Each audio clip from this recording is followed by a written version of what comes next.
Good afternoon, everyone, and thank you for joining us here today for this important ceremony regarding donating to save lives. April is National Donate Life Month, so here in the town of North Hempstead, we'll be encouraging our residents to pay it forward and really think about what they can do to potentially save the lives of others. Currently, in New York State alone, there are over 9,000 children and adults currently on the life-saving transplant list. Nationwide, there are over 100,000 Americans waiting on the transplant list. In fact, 17 people die each day waiting for a transplant. We've gathered here today to bring awareness to these sobering statistics and encourage residents to sign up at liveonnewyork.org if you're 16 years or older. One person can save up to 8 lives through organ donation and enhance the lives of up to 75 more through tissue donation. Although more than 1,000 organs were transplanted last year in the New York area, much work remains to be done. And while in the country, we have over 60% of individuals are designated organ donors, the numbers in the New York area are significantly less at just under 40%. So we are hopeful to get those numbers up. And people can also be a live donor and choose to donate a kidney or a portion of their liver to make a tremendous difference in people's lives. Donate Life Month, first and foremost, is an opportunity for us to honor the beautiful, wonderful legacy of our donors and their families, because transplantation would not be possible without them. And so every year when we celebrate Donate Life Month and we raise that beautiful flag that you see behind us, we do so honoring the legacy.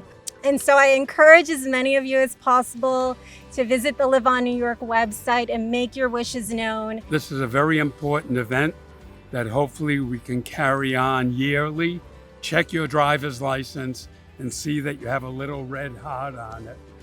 It's times like this where I really am so grateful to be a transplant physician at Northwell.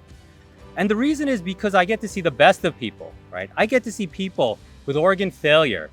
They're with overwhelming odds to receive a transplant, overwhelming, not only for themselves, but so they can be there for their family, their friends, their children, their grandchildren, their parents, their neighbors. I see a national team of dedicated transplant professionals. And most of all, I am touched and moved by the organ donors.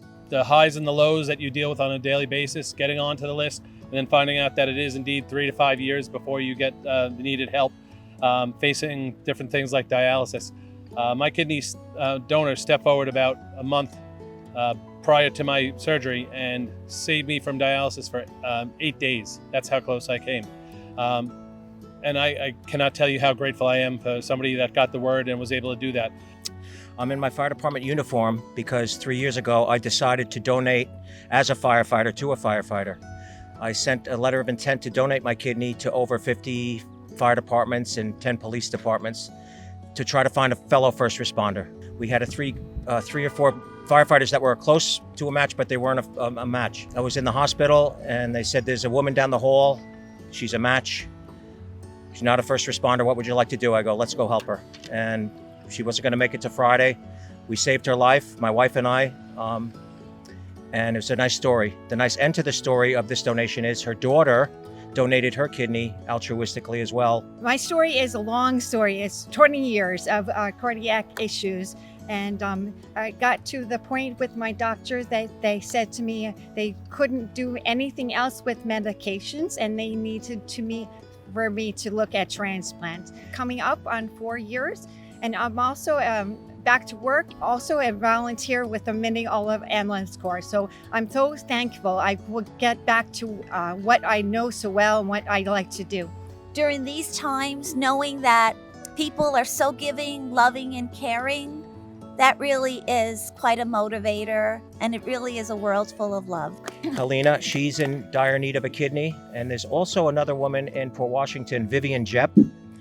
She's a mother of triplets, and then she's in need of a kidney. If anybody would consider just signing up to test, or if you know somebody who might want to, please reach out and try to contact Donate Life and make a difference in someone's life, save someone's life. The gift of life is wonderful, and I could never replace what I had done. It's such a nice feeling.